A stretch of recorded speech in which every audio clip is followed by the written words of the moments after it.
Hello दोस्तों, the ultimate channel में आपका स्वागत है।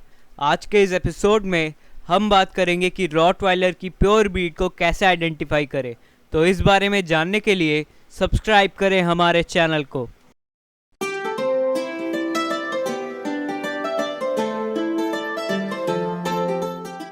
दोस्तों, रॉटवाइलर एक बहुत ही एग्रेसिव डॉग ब्रीड है और ये फर्स्ट टाइम डॉग ओनर्स के लिए बिल्कुल नहीं है, क्योंकि इन्हें रखने के लिए आपको इन्हें अपना बहुत सारा टाइम देना पड़ेगा और अच्छी तरीके से ट्रेनिंग भी देनी पड़ेगी। अगर आप ऐसा नहीं करते तो ये डॉग शायद से आपके फैमिली मेम्बर्स पे भी अटैक कर सकता है। ये आपके और आपकी फैमिली के लिए बहुत ही अच्छे डॉग हो सकते हैं अगर आप इन्हें अच्छी तरीके से सोशलाइज करें और अच्छी तरीके से ट्रेन करें। तो अगर आप एक रॉटवाइलर पपी लेना चाहते हैं तो कैसे आइडेंटिफाई करें कि वो प्योर ब्रीड का रॉटवाइलर है या नहीं। रॉटवाइलर को आइडेंटिफाई करने का पहला तरीका है इनका कोट कलर। इनका कोट कलर ज़्यादातर ब्लैक और टैन की शेड में आता है और इनके सिर्फ चेस्ट के पास, फीट के पास और चिन के पास टैन कलर का शेड होता है।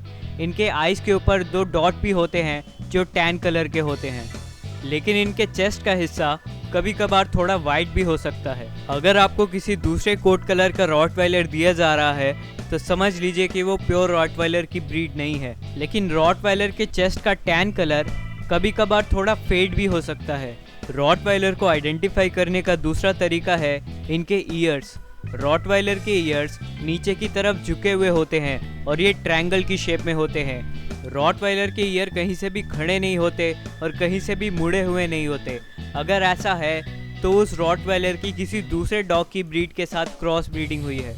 रॉटवाइलर को आइडेंटिफाई करने का थर्ड तरीका है इनकी नाक। रॉटवाइलर की नाक थोड़ी अंदर की तरफ होती है और इनके जॉ मसल्स भी बहुत बड़े होते हैं। दूसरे डॉग्स जैसे जर्मन शेपर्ड की तरह रॉटवाइलर की नाक बाहर की तरफ नहीं निकली होती और इनके फेस की स्किन भी थोड़ी लूज होती है और नीचे की तरफ होती है। इन्हें आइडेंटिफाई करने का फोर्थ तरीका है इनके नेल्स यानी नाखून। एक रॉटवाइलर पपी लेते वक्त ज़्यादातर लोगों का ध्यान उनके नाखून की तरफ नहीं जाता, वो बस उनके कोट कलर को देख के मान लेते हैं कि ये रॉटवाइलर है। लेकिन इनके नेल्स को देखना भी ज़रूरी है जो हमेशा ब्लैक कलर का होता है। इन्हें पहचानने का फिफ्थ तरीका है इनकी टेल।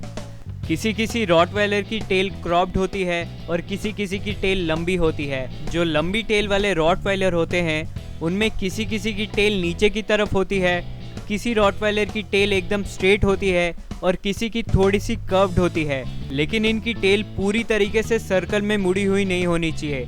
आप अगर किसी ब्रीडर से रॉटवाइलर पपी ले रहे हैं तो उसकी मदर से मिलने की ज़रूर कोशिश करें और देखें कि वो ज़्यादा एग्रेसिव तो नहीं है, क्योंकि ऐसा होने पर उस पपी में भी वो एग्रेसिवनेस आ सकती है।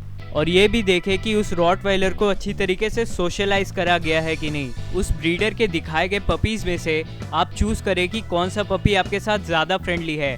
आप ज़्यादा एग्रेसिव पपी को भी ना लेकर जाए और ज़्यादा शाई पपी को भी अपने साथ घर लेकर ना जाए, क्योंकि फ्रेंडली पपीज़ बचपन से ही दूसरों के साथ अच्छी तरीके से सोशलाइज हो सकते हैं। और इन्हें लेने से पहले आप इनके पेपर वर्क ज़रूर चेक करिए कि ये रजिस्टर्ड हैं या नहीं। दोस्तों, हम आपसे ये रिक्वेस्ट करेंगे कि रॉटवाइलर लेने से पहले आप अपने आप से ये क्वेश्चन ज़रूर करें कि आप इस डॉग ब्रीड के लिए रेडी हैं या नहीं, क्योंकि अगर आपने इसे अच्छी तरीके से नहीं पाला और अच्छी तरीके से ट्रेन और सोशलाइज नहीं किया तो ये डॉग ब्रीड बहुत ही एग्रेसिव हो सकती है और आप पे और आपकी फैमिली वालों पे भी अटैक कर सकती है, जिसका नतीजा शायद ये होगा कि आपके डॉग को किसी डॉग सेंटर में जाके अपनी पूरी लाइफ बितानी पड़े। रॉटवाइलर आपके लिए बहुत ही अच्छे कंपेनियन हो सकते हैं और बहुत ही अच्छे फैमिली डॉग्स भी हो सकते हैं, लेकिन अगर आप इस डॉग ब्रीड के लिए रेडी नहीं हैं तो प्लीज़ इन्हें एज अ पेट अपने घर ना लेकर आएँ। तो दोस्तों, ये था आज का हमारा एपिसोड कि कैसे हम रॉटवाइलर की प्योर ब्रीड को आइडेंटिफाई करें। और पॉपुलर डॉग ब्रीड के बारे में जानने के लिए सब्सक्राइब करें हमारे चैनल को, लाइक करें, शेयर करें और कमेंट करें इस वीडियो पे। Thank you.